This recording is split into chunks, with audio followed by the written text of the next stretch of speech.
Good, dear friends, welcome. We're speaking some yoga philosophy today. First, we're going to repeat what we said. We talk about the three gunas. What are the three gunas? That's a good question, right? So first of all, that's a really good question. Let's read one more time here. In Hindu mythology, the cosmos is believed to have evolved out of a primordial ground called Prakriti. Similar to the Western alchemical concept of prima materia, Prakriti is woven from three threads called gunas, or qualities, which create all that we experience. These qualities correspond in our terms to matter, energy, and consciousness. Matter, energy, and consciousness. Okay. So tamas is the first one. This is the matter. It's inertia. It's not moving. You're kind of in place. You're frozen. Then we have rajas, which is kind of like the energy thing, you know, the moving,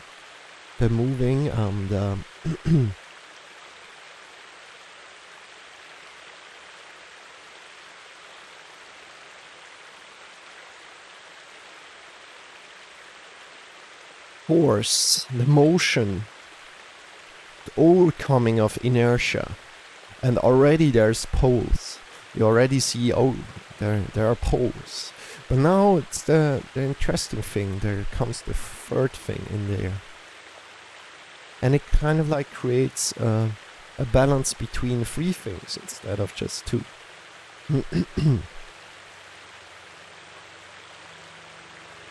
Sattva rules causal plane. Sattva. Sattva is the third thing. It's meaning mind, intelligence, or consciousness. So we have kinetic force, for example, energy, moving yourself, overcoming inertia.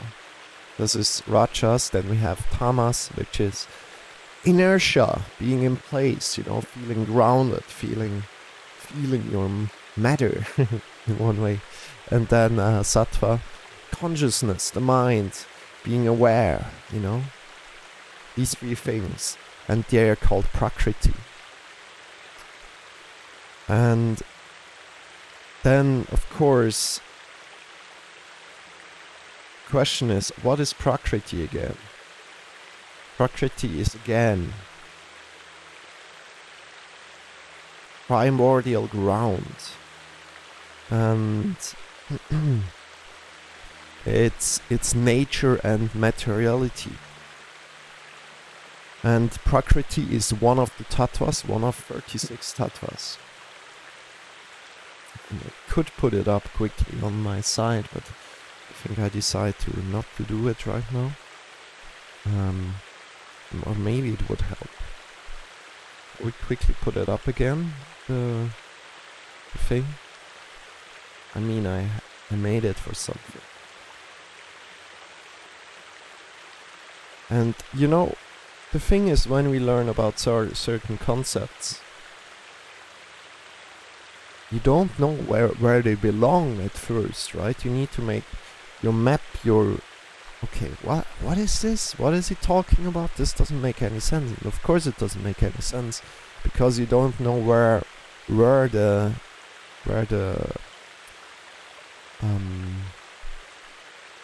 tree is planted, right? Where's the tree planted? It's kind of floating in the air. Don't understand it. So we need to see the bigger picture before we can really understand Prakriti, right?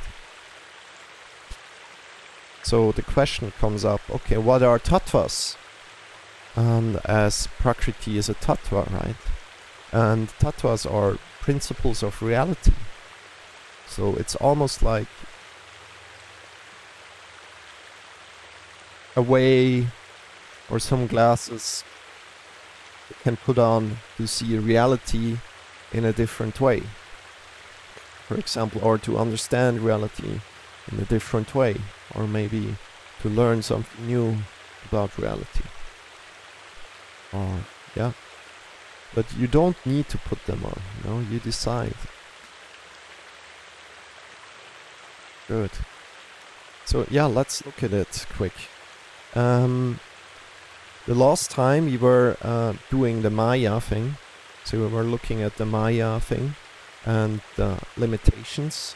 And so we are limiting ourselves, aware, or we are, in one way, yeah, it's limiting ourselves. Because if we don't limit ourselves, and this is something coming from computer science as well, as I have a computer science background, right? If you don't limit yourself with like the functions that you're importing into a program, then you might get overwhelmed. Then you can't really program well because you have access to all that there is, you know, access to all that there is. Then it's absolutely horrible to program something together, because if you want to use a function, you always need to really write it out instead. If you're importing exactly what you need, you can instantly access what you need. You see there, you're limiting yourself. And this is something I didn't understand when I first learned computer science. I didn't understand that limiting yourself is a good thing, or is absolutely necessary. And knowing this, limiting yourself, you can say, hey, we don't understand much because we limit ourselves. Because we don't really see what's in front of us anymore. We don't really connect with what's in front of us anymore. And we're kind of abstracting everything, or a lot, insanely amount. And this is kind of like an insight of, wow, this is deep, because it shows how you're just limited, like a lot, really, really limited.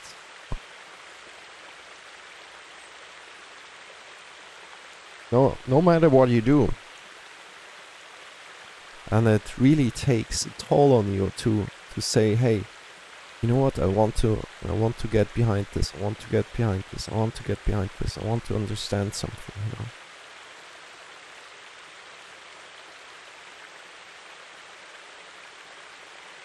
Then you're kind of like getting maybe through there, but you know, and really understand something. But at least that's my interpretation of it a little bit. But let's go a little bit further up today, after Maya, which is what we have been discussing last time. We're coming higher up. The third, the fourth, the fifth Tattva, and then above there's Shiva and Shakti, which is just consciousness and materialness, material. Yeah, material. Yes, natural. That's a word. Let's consciousness and material. Let's say it like this. And right now, I'm quickly just putting on the. And if you have any questions, always feel free to ask. Right? Please. It's like philosophy. It's not like something written in stone, right? Let me quickly get up the. Where is it?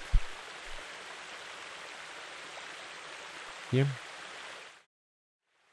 Could be here. Nope. This one? Yeah. So. Okay, let's go back. Good. What do you see? To the left is a little bit of the 36 Tattvas right now. Whoop.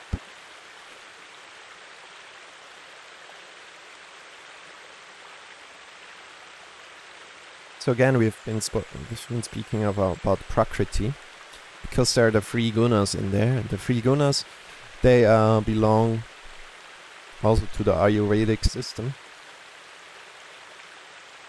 which we will maybe speak in the future about. But it's Sattva, Tamas, Rajas. Right. And now we are going a little bit more up, and we're going to talk about Sadashiva, Ishvara, Sudavidya, and I still need to learn the right pronunciation of all them. That's something else that has to be done in a one way at one point. And yeah, let's see about them. What are they? And then also like Purusha and Prakriti. And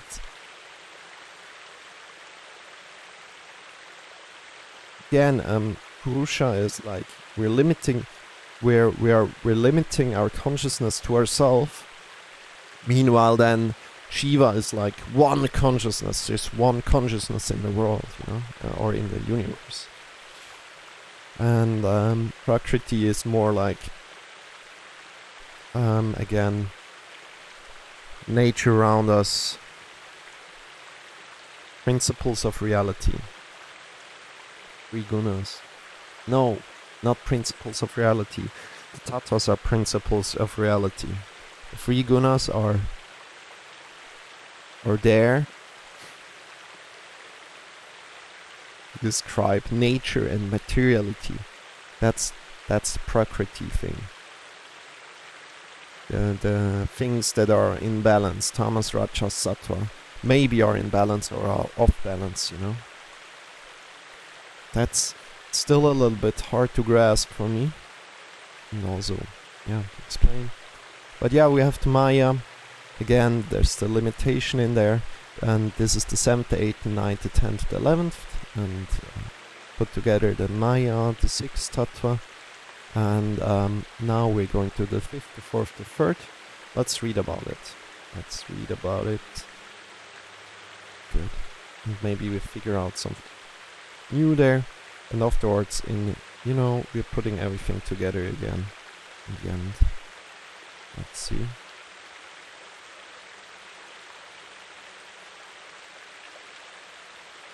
By the way, after we're going to meditate and we're doing some physical practice, some breathing practice, some mantra singing, then we're calling it a day again.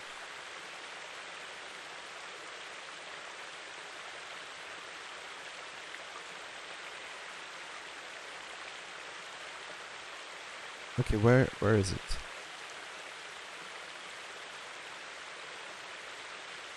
Okay, here we go. Yeah, now I found it.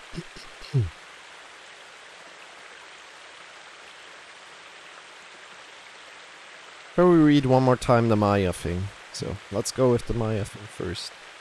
Now we come to the top of the hierarchy of manifest reality, the highest principle that is not the absolute itself. In other traditions, Maya means illusion or delusion, but not so in Tantra.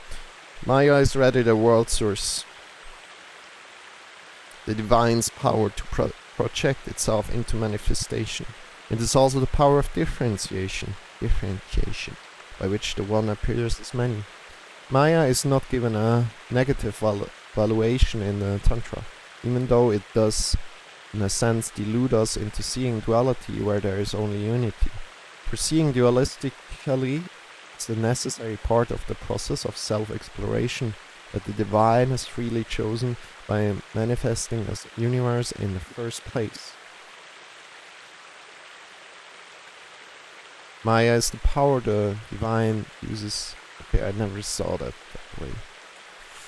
Is a necessary part of the process of self-exploration that the divine has freely chosen by manifesting a universe in the first place. Maya is the power the divine uses in the creative expression of its nature. The paradox of Maya is that the power that creates the apparent differentiation that causes so much trouble is the very same power God that uses to glorify himself. Maya is the form of the goddess that constitutes all manifest reality, blessing us with the opportunity for the more challenging and therefore deeper realization of unity and diversity. Look around you right now and see a flash of the truth. Everything that is happening is her play. Just as we form different ornaments out of pure gold and call them earrings, necklaces, bracelets, anklets, and so on, in the same way all things of this universe are made of one substance, the energy body of the goddess, and differ from one another only in name, form, and function, not in essence.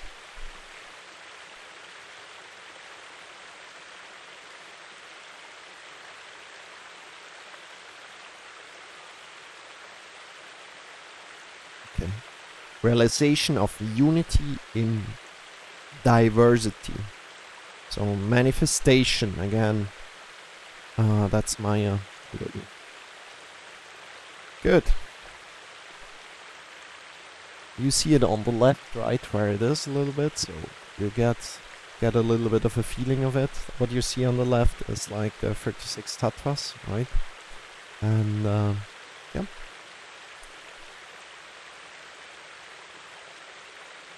A little bit of yoga philosophy today. So right now we are going up to Sudha Vidya.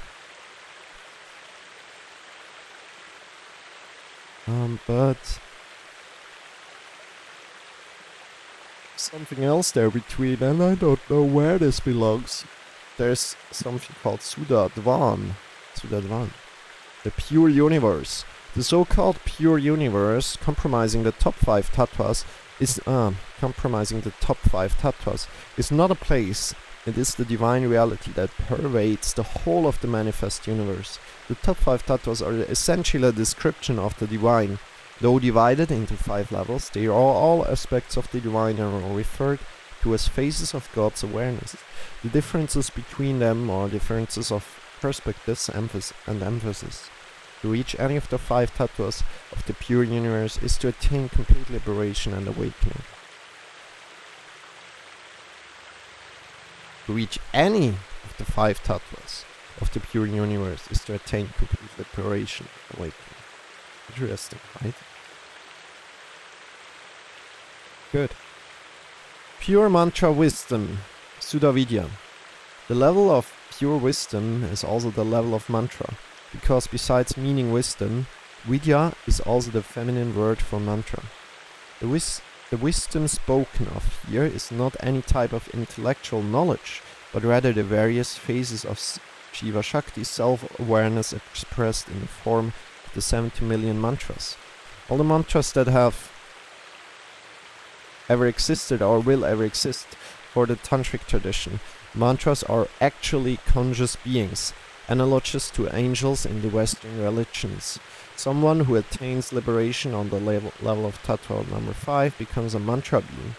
We know that this doctrine, mantras are conscious entities, was taken seriously because the texts tell us that if a guru grants initiation into the tantra to someone who subsequently falls from the path, then that guru must perform a special ritual to apologize to the mantras for putting them to work needlessly. It is absolutely crucial to understand that in this tradition, a mantra, its deity, and its goal are all one and the same. Thus, for example, Lakshmi's mantra, Om Shri Mahalakshmi Lakshmayaya let's say it. Namaha, is the goddess Mahalakshmi. I think it's just Lakshmi. Namaha.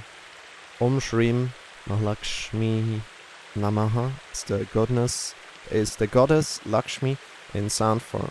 It is a sonic body, nor is her mantra something separate from the goal for which it is repeated. That is, to cultivate abundance. My voice today. To cultivate abundance, for it is very vibration of abundance, and as well the other qualities of Lakshmi: elegance, charm, grace, beauty, prosperity, and auspiciousness.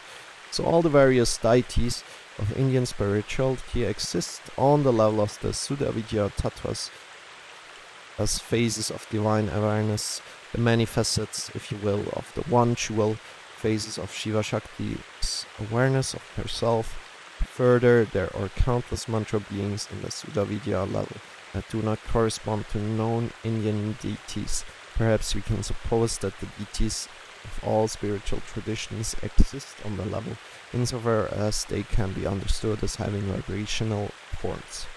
One who reaches liberation on this level will see the entire universe as a diverse array of energies, but with a single essence.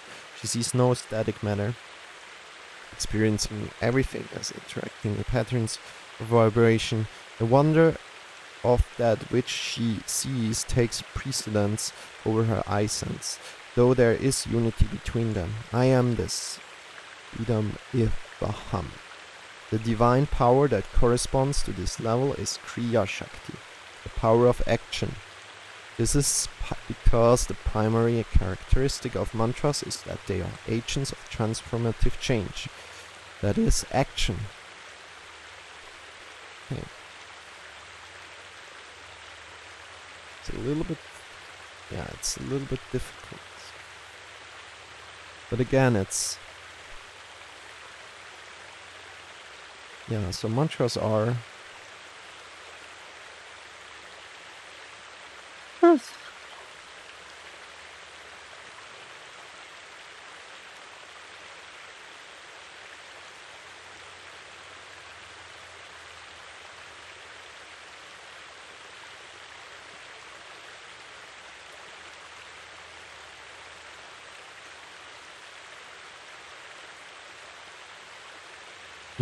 so a mantra is in a one way a being.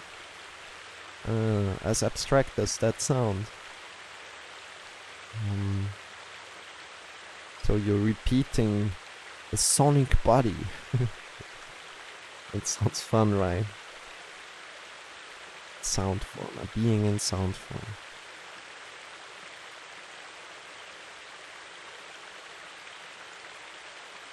But we're leaving it at that, and we're repeating this thing again. Okay, we're going again further. Tattva number 4. The Lord, Ishvara. This is the level of the personal God. God as being with specific qualities. That is, the deity that can be named in various languages. Whether the name be Krishna, Allah, Avalokitesvara, Jehovah. This is the level of reality that most monotheistic religions presume to be the highest level of reality. Ishvara is a generic, non-sectarian term for God, also found in Patanjali's Yoga Sutra. This level is associated with Jnana's Shakti, the power of knowing, for Ishvara holds within his being the knowledge, the subtle pattern that will be used in the creation of the universe. He empowers his regents on Tattva number 5 who are really aspects of himself to stimulate the primordial homogeneous world source. With this pattern he holds within himself, churning her so that she begins to produce the differentiation of the lower tattvas, starting with the contractions called the kanchukas. These are the limitations again, or the contractions as it's called here. At the level of Ishvara, there is balanced equality and identity between God and his incipient creation. The Sanskrit phrase said to express the experience of reality at this level as is aham idam aham, or I am this I am I. There is a fascinating and purely transcendental parallel here with the self-declaration of the God of the Hebrew Bible, who when asked for his name, replied simply, Eye, Asher Eye, I am that I am. In Shaiva Tantra, it is not only God who exists at this level, so do any beings who have reached that same awareness. Thus the difference between Ishvara and other beings abiding at Tattva number 4 is one of is one of office, not of nature.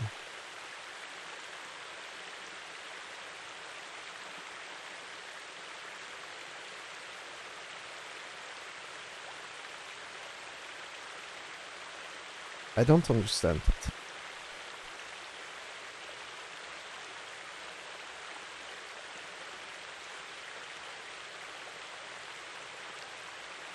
I mean, I don't understand the next, the last sentence is one of office, not of nature.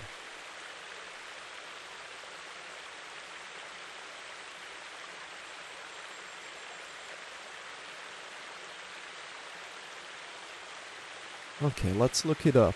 First of all, what's abiding? What is abiding? Translation. Bleibend, something that's staying the same.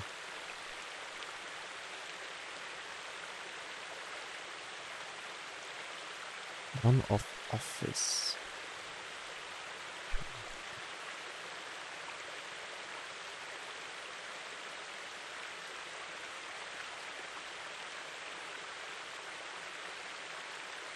Oh, yeah, well.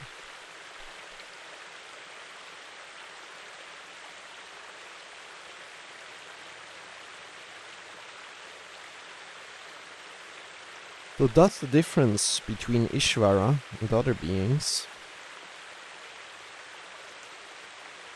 Abiding at Tattva, so staying at Tattva number 4, is one of office, not of nature. I don't know what it means. Don't know what that sentence exactly means.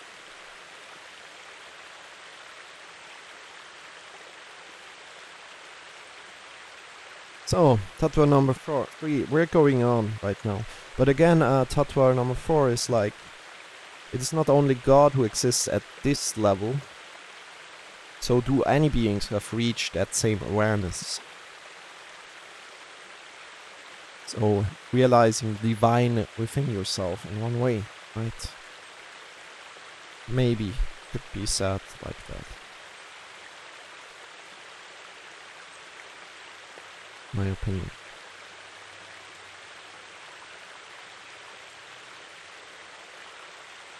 Wait. Ah, yeah, here. Tattva number 3. The ever-benevolent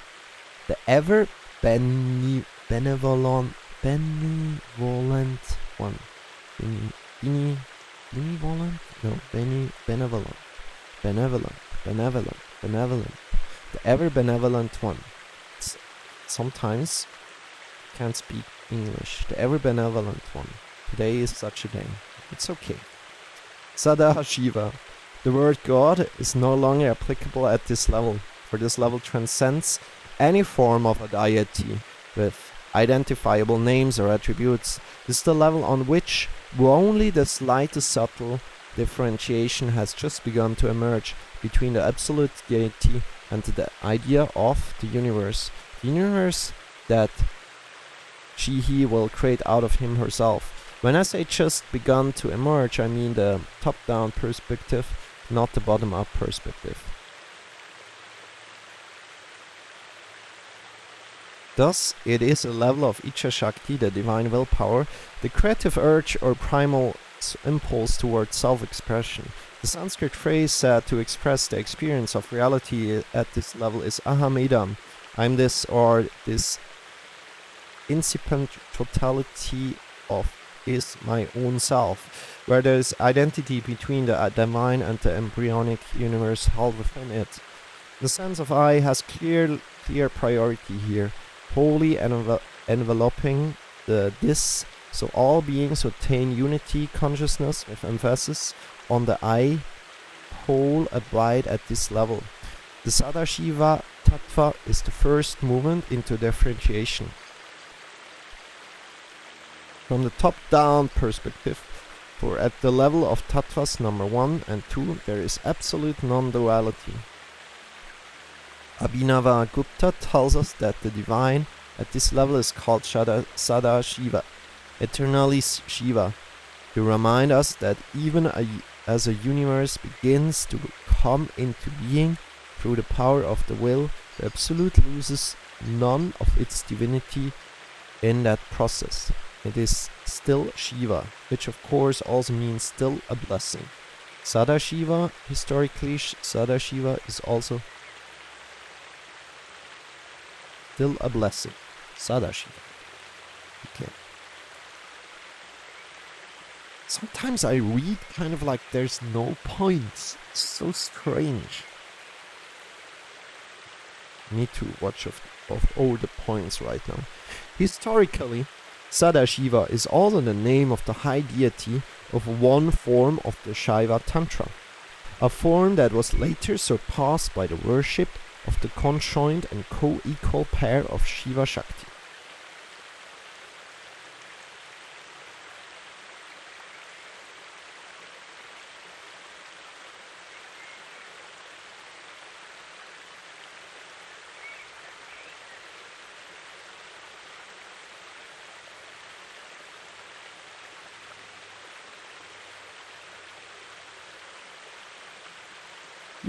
He is also pictured as the form of Shiva that sprouts the 5 faces that speak the 5 streams of sacred scripture. Thus, Sadashiva is sometimes considered the first ray of divine compassion.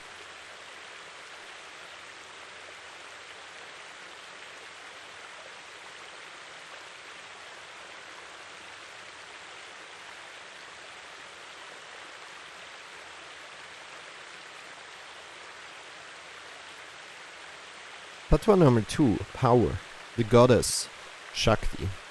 In the traditional Tattva hierarchy, Shakti is number 2, but in the non-dual schools, care is taken to emphasize that Shiva and Shakti switch places, for they are 2 sides of the same coin. That is, neither Shiva nor Shakti is priority. It is matter of which aspect is dominant in any given experience. The word Shakti literally means power, potency, energy, potency.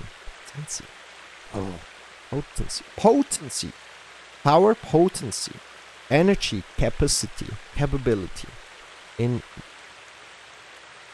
non-dualistic Shaiva Tantra, all powers are worshipped as goddesses, or rather as forms of the goddess Mahadevi.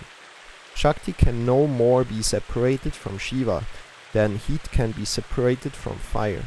All forms of energy are Shakti, and since matter is energy, as the Tantrikas well knew, the whole manifest universe is seen as the body of the goddess, and the movements of all forms of energy are her dance. The various aspects of Shakti are covered in detail above. And I think with above they mean no. I don't know what they mean with above. That's a little bit bad. The various aspects of Shakti are covered in detail above. See page 101 and following. But yeah, I think they were... in above, yeah. We're now at Tattva number 2, of course. So, yeah. We're reading already on into Shakti. Oh god. The term Shakti is often used to specifically denote spiritual energy or God's transformative power. In the scriptures, this meaning is often conveyed with the special term Rudra Shakti, which refers to the primal, awe-inspiring divine power that flows through us in spiritual experience. An infusion of this divine power is called Rudra Shakti Samaveja, where Samaveja refers to the spiritual experience comprising an expansion of consciousness, a dissolution of the boundaries between self and other, a sharing of selfhood with God and or with the whole universe, and accompanied by a blissful influx of energy. It so happens that the phrase Rudra Shakti Samaveja in the subject of... It so happens that the phrase Rudra Shakti Samaveja is the subject of my doctoral thesis.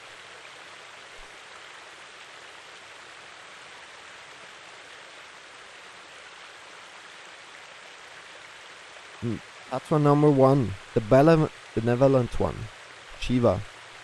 In the context of non-dual Shiva Tantra, non-dual Shaiva Tantra. Shiva is not the name of a god. Rather, the word is understood to signify the peaceful, quiescent ground of all reality, the infinite silence of transcendent divinity, or in the poet's phrase, the still point at the center of the turning world. While Shakti is extroversive, immanent, manifest, omniform, and dynamic, Shiva is introversive, transcendent, unmanifest, formless, and still. Shiva is the absolute void of pure consciousness. The word Shiva is traditionally interpreted as that in which all things lie, since the verbal roots Shi means to lie. Thus Shiva is the ground of being, that which gives reality its coherence, that in which all things find their repose. Its nature is beyond any qualities and is therefore difficult to express in words. But in essence of Tantras, Shiva is described as the coherence and unification of all the various Shaktis. Thus he is called Shaktiman. Shaktiman, the one who holds the powers, or rather holds space for their unfolding.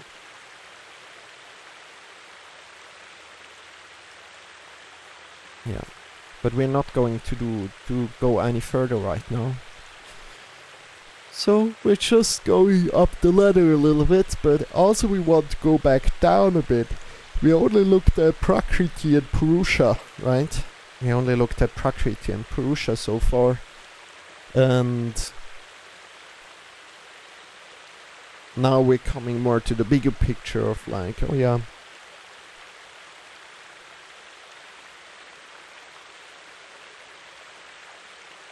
seeing it more as whole, as one thing. Like as Prakriti and Purusha is more like done with limiting beliefs, as we have seen in the Maya, or with how did it say it again? With like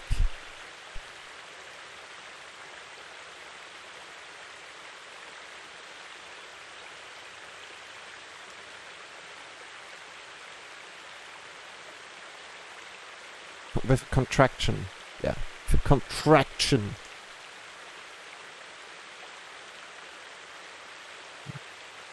Right now it's not. All this stuff is very, very deep. And again, this is spirituality. This is not religion. Please know that. It's think about it yourself. If anything resonates with you, then good. If all these things it's not helpful for you, if this whole lens is not helpful for you, then please let it go. It doesn't help you. It's okay, you know. Maybe in the future, or maybe if you like to connect more to yoga or whatever, then you can connect more to the philosophy behind that. But it's more, again, it's a philosophy. It's not religion, one way. Maybe I need to reconsider what's religion and what's not religion, because it's like a little bit unclear. I think a lot of people would define it differently. So, yeah, we need to first define the term. Okay, what is religion even? So I cannot say it's not religion if I don't know what religion means for you, you know.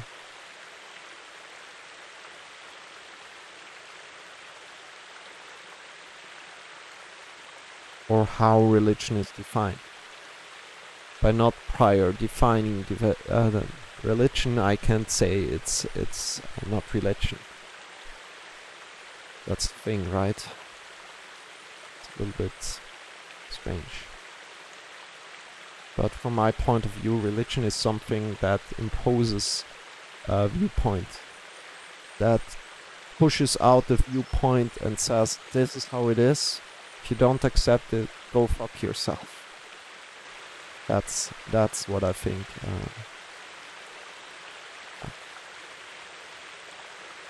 Religion is. And everything else is like, so if you don't believe what we are saying, then get out of here. That's what I think religion is. And philosophy, and all these things that we're doing here is more like spiritual.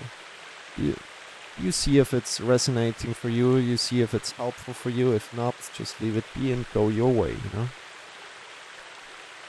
But again, you can say, hey, okay, you know what, it's a little bit loose. No, I think religion is something else. That's fine, you know. And maybe it's religion. It's a little bit. It's like strange. It just matters how you define it, you know.